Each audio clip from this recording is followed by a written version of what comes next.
Hey guys, welcome to my channel. My name is Leanne and today I've got another What's for Dinner for you. So let's get right into the first recipe. Tonight for dinner we're going to be having some pork chops, and I am just going to mix up the little mixture we're going to put on top of that. So we've got 1/3 cup of freshly grated Parmesan cheese, and actually I'm going to take a little bit of that out because the recipe is for 4 pork chops and I only have 3. And then I'm adding in 2 tablespoons of gluten-free breadcrumbs, and it calls for Italian, so I'm just going to add a little extra of the seasonings to kind of make up for the fact that these are plain. Some paprika. I will have the recipe in the description box below if you want to follow it exactly. Some parsley. I'm going to add in oregano and basil since my breadcrumbs were plain. And some garlic powder.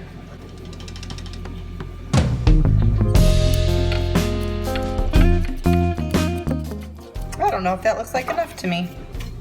I like my stuff thickly coated, so I'm going to actually add more of this. Like I said, if you want a recipe, I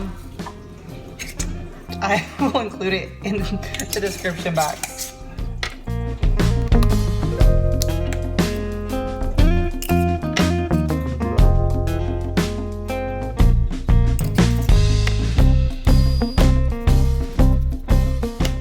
And my dishwasher is going in the background if you hear that.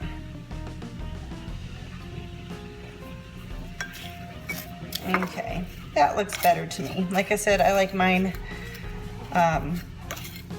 heavily seasoned.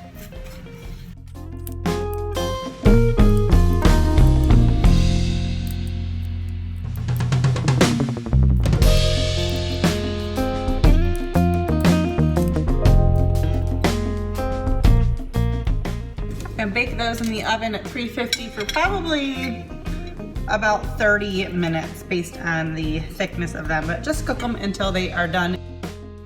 Then for our sides, I'm steaming up some frozen green beans and corn, and then I also made spaghetti squash in the oven, and then I'm putting it in this pan with some melted butter, some garlic, and some salt, I think.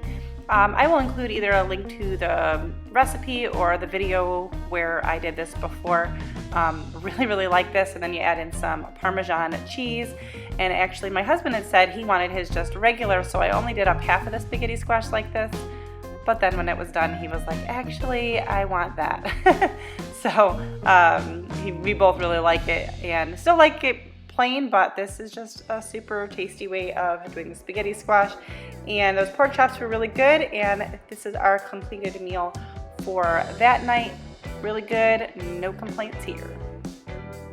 For tonight's dinner, I am making up a whole roasted chicken, and I really don't do this very often, but you know, that's what I was finding in the store and the best deal. So I am just roughly cutting up carrots and a little bit of onion to put on the bottom, actually underneath the chicken to kind of keep it off of the bottom of the pan. And then I also have a couple carrots and onion that I'm putting to the side to stuff inside the chicken later. I was kind of following the guidance of a recipe, but not really. So I don't really have anything specific to include here, but I did have about half a stick of softened butter with some parsley and rosemary, some salt, and some minced garlic. I also added in some minced garlic in that pile of carrots and onion in the back for later. And now I'm just getting in there. I cannot stand handling raw meat, especially this kind of thing, without gloves. It's just gross to me, and all of the juices and stuff being stuck under my fingernails, not good. So I would just dried out the cavity of the chicken with some paper towels, and then I stuffed the carrots and onion in there along with some of the garlic, patting dry the outside of the chicken, and I'm just spreading this butter over it. I had heard that it's good to spread it underneath the skin, but I don't know why, but it just wasn't working, so I just spread it on top. I wish I had a little bit more of a large roasting dish, but this will work. Setting this in the oven at 425, and we'll see how long it takes. All right, so it's been about 45 minutes. I'm going to use my thermometer. I love this one. I don't honestly use meat thermometers a ton. I got this at Walmart a long time ago, and I can just, you can either do a time or a temperature, so I can just, I don't know if you can see it, but I'm just gonna select until it gets to the poultry one. And see, it's, I don't know if you, oh, I don't even think that was in the camera, oh my word. So I think it's on, poultry's flashing now, so I'm gonna select it. And then it's got this big long, I don't know if you can even see it, wiry thing, so you can actually like leave this outside the oven and put this in the oven with a thermometer in it still. But I'm just gonna check the temperature. So I think I'm just gonna cover it with some foil and rotate it from the direction I had it in the oven and put it back in until this goes off. And this will just beep when it's done. I don't know why I don't make whole chickens more often. I've done them a few times, but definitely not my go-to.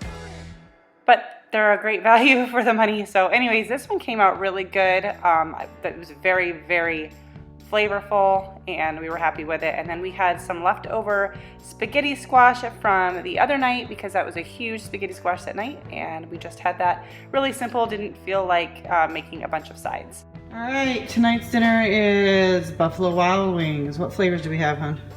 I've got a salt and vinegar dry rub here. This looks like a sweet barbecue.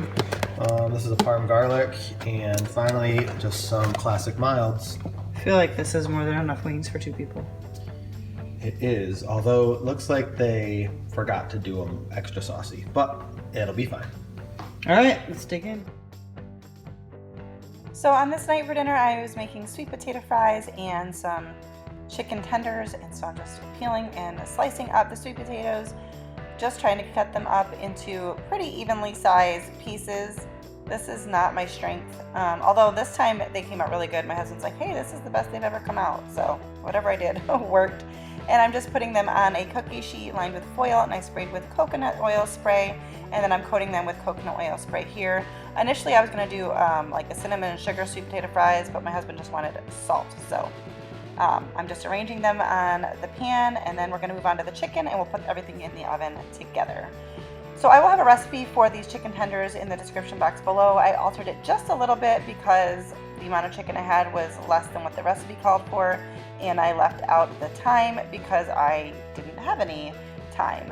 So, but it's, I used some gluten-free breadcrumbs is what I use, Parmesan cheese, garlic powder, parsley, paprika, and salt, and then you're dredging them in olive oil, and then the breading. And I put them on a lined baking sheet sprayed with olive oil and baked them in the oven at 400 degrees for a total of 25 minutes. And I flipped both the chicken tenders and the sweet potato fries about halfway through. So at 15 minutes, I flipped them, then put them back in for another 10 minutes. I did end up just sprinkling the sweet potato fries with salt and tossed that. We had a little bit of spaghetti squash from the previous night's dinner. And this was really good. The sweet potato fries came out really good, and the chicken tenders were so moist and really, really good flavor. And yeah, this dinner was definitely a hit. We both really enjoyed this.